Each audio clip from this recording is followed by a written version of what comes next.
Dul amú. Bíodh céal agat. Éan scéal nua. Agus mar sin de. Anseo is an siúd. Sin an ráha atá molta. As go brach lo. Sonraí pásanta. Bailithe le chéile.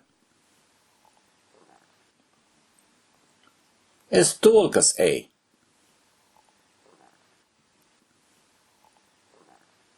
Ná buin tríalas seo sa bhaile.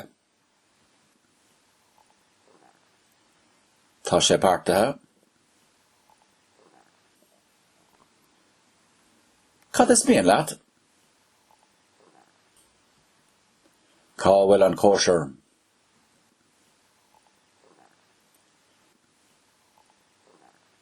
Bhí sé ar intin aige.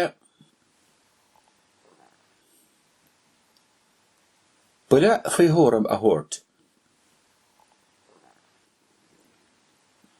Cred é nó ná cred? Dul inglec le faibe. Folt tiobh grúige. Gan tasc ná tuairisc.